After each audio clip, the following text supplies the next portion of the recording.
Hola, bienvenidos. Muchas gracias por escucharnos. Estamos ahora en un nuevo episodio de nuestro podcast Paso Zebra. En esta ocasión vamos a hablar con Juergen Boos, presidente de la Feria del Libro de Frankfurt, y voy a cambiar al inglés para hacer esta entrevista. Muchas gracias por escucharnos. Juergen, thank you for your time for being here. Yeah, it's a pleasure to be with you.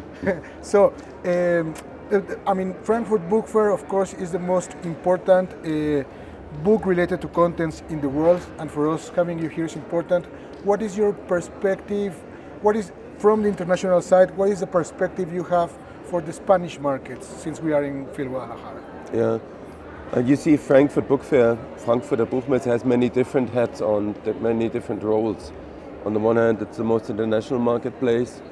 Then we have to promote German books outside of Germany. And on the other hand, our mission statement says we have to support publishing worldwide. Mm-hmm. So that's why I'm traveling a lot, and especially in Latin America. We had Spain as guest of honor a few years ago. So I'm having a lot of exchange in the Spanish language market. And I think it's one of the most important markets because it's still developing, a growing market, especially in Latin America. We have saturated markets in Germany, in Europe, in Spain, but here it's a young population and people are eager for books. So Marcus Dohle, you remember the president of Penguin Random House, he always spoke of the golden age of publishing. And I think he related it to the Spanish language market and to the Asian market. Okay, you've been here for many, many years. What do you think now has been the evolution of the Spanish language markets? Like, what are the biggest opportunities and challenges that you see for publishers in Spanish language? On the one hand, I think the challenge is the economic situation in many countries. If you think of, especially of Argentina, yeah, Brazil has been struggling, but it's recovering and it's now growing again. So actually, you cannot say there's one Spanish language market. There are many language markets, Spanish language markets. Children books is doing a lot better than other markets. I think the educational market is still very stable on the one hand. New adult is growing, yeah. I think literary titles are sometimes struggling with the economic situation because people try to tend spending their money on other goods. You know, you say we are like different markets. You cannot talk about the Spanish language There's market. not one Spanish language market. There are many Spanish language markets. And we have struggled, like, you know, historically with things, for example, distribution, and how to make, you know, publishers, booksellers, libraries come together for something like a cooperation thing. Do you think where are we standing there in terms of, you know, cooperation, and how is that important? You see, this has to do, we talked about this earlier, with the structure of our markets. We have some huge corporate players, multi-billion companies in the market. On the other hand, we have a lot of independent publishers, and we have very little, let's say the middle is not very strong. Mm-hmm. So on the one hand, for the big corporation, it's easy because they have the infrastructure in place. But for the independent one, I think it's very important to join forces. Yeah, and to join forces not only between the publishers, but to work closely with a lot of service providers in our industry, because they cannot have all the competence they need, but they have to look where they can get this competence from others. And I think we shouldn't be very competitive. Actually, we have to support each other in this market. Okay. Now, in 2027, the closest Spanish language market that will be in Frankfurt Book Fair now is Chile. Chile is the guest of honor in 2027. What would be like your expectations or goals of having Chile as the guest of honor in Frankfurt? What we are seeing in Chile right now is a very lively. It's young authors. It's about the content. It's about the storytelling, and there's a lot of movement in the Chilean situation. And on the other hand, there's very few titles are really translated. Yeah. So and Chile always tries to change that. There's a translation supportive program, and this is very important that it's about the visibility of the authors, it's about the visibility of the publishing houses, which brings us back to the cooperation thing we talked about it. This will also help all of the Latin American market. Mm-hmm. Of course, we are here in Guadalajara, and for us it's super important, the Spanish language market, but since you are looking it widely in the Frankfurt Book Fair, what would be like, I don't know, like, success stories or something that you can share about like these newborn markets that after they go to Frankfurt or after the Frankfurt experience, they changed for something? Can you give us, something, even if it's not the Spanish markets? No, but also with the Spanish language market, especially with Latin America, we have a joint history actually, which goes back close more than 40 years actually. The Guadalajara Book Fair, most of the people 30 years ago have been trained in Frankfurt. So we have a common history with this book fair. And we always tried to develop the Spanish language market. My predecessor, Peter Vaitas, he was traveling like crazy in Latin America. He got lost for 6 weeks in a row and went to see everybody. And we still have this strong, let's say, friendship, with a lot of publishers in Latin America. So this is one thing of a success story when you say it, because it's been always very open to influence from other markets. And we have to learn from others. And as I said before, the European market is a very saturated market. Now we have to participate, now we have to learn from Latin America the passion about publishing back again. There's a lot of passion here in the market. And there's a lot of experiments, You see how the audiobook market is now getting more and more important, and it's growing here. And Spanish is one of the largest languages in the world. So this will also help the publishing sector here.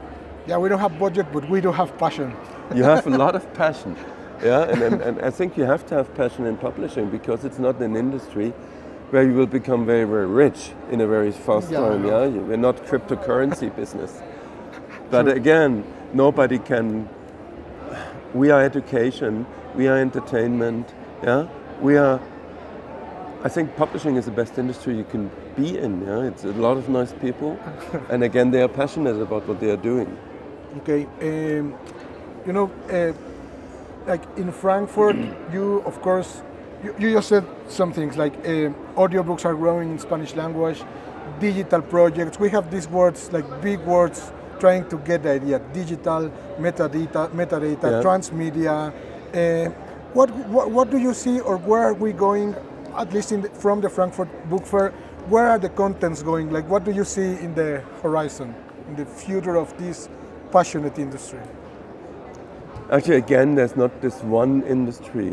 We have many levels. We spoke about educational publishing, which became very early very digital, and there's still a lot to do, especially in textbook publishing. With the STM, scientific, technical, medical publishing, everything is digital already. But we're also seeing what you mentioned, metadata is getting more and more important, especially if you think of distribution. If you think of digital distribution, there's a lot of things to do.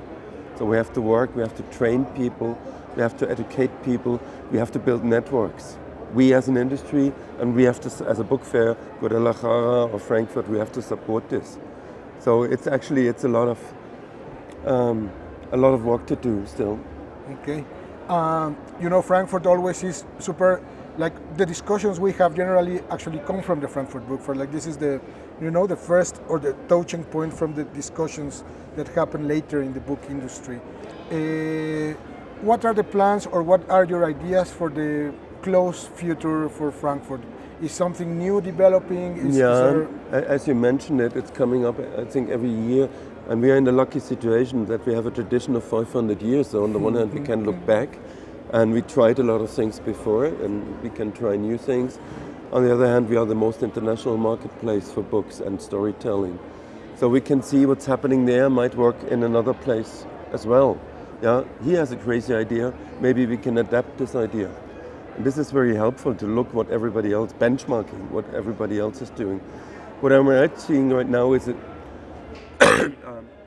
the music industry is looking into what is happening at Frankfurt, because now there's a similar situation.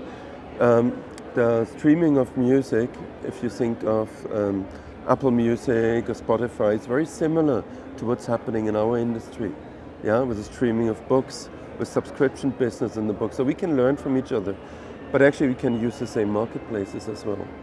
So we started now looking into the music industry. Now everybody's looking into buying rights catalogs from the music industry. The same accounts for the gaming sector.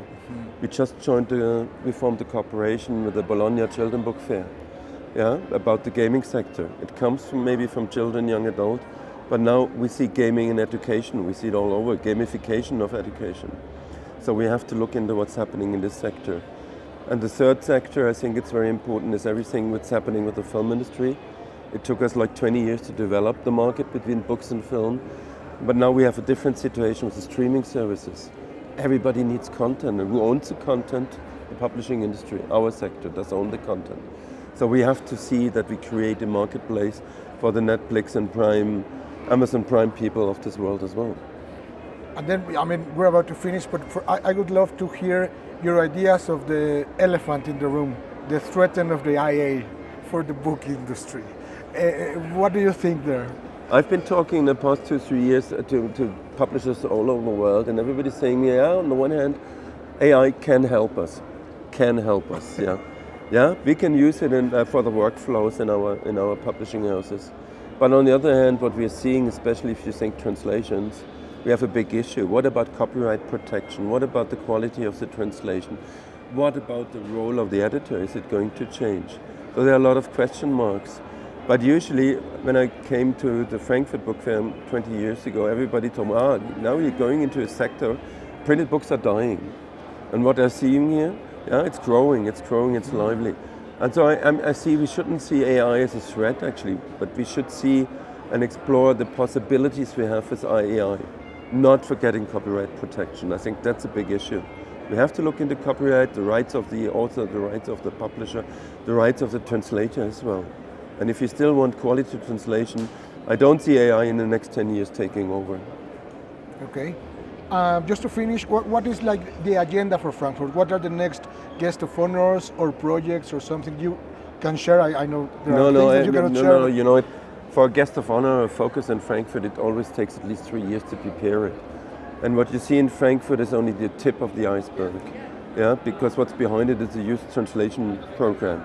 It's a huge cultural program, yeah. We try to look into the other creative industries of a country. So I've been talking to the AI people in Chile who are going to be guest of honor already. A year ago, we're going to be guest of honor in 2 years' time. Yeah, so next year it's the Philippines. I'm sure not a lot of people in our industry do know a lot about the Philippines, one of the largest countries in the world. Yeah, a young population, a population which is very strong in graphic novels and comics.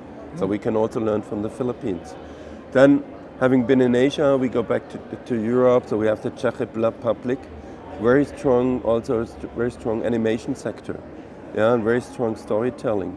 And then it's Chile. So, and then the next years, it's a secret. Okay. Well, thank you for your time. Thank you for your time, Juergen. Yeah, thank you for asking me. I will switch. Bueno, muchas gracias por escucharnos en este episodio del podcast Paso Zebra. Yo soy Carlos Rojas, jefe de contenidos en español. En este caso soy un host honorario. Y bueno, muchas gracias por acompañarnos y nos escuchamos en alguna otra ocasión. Muchas gracias. A ti. Gracias a ti, Juergen.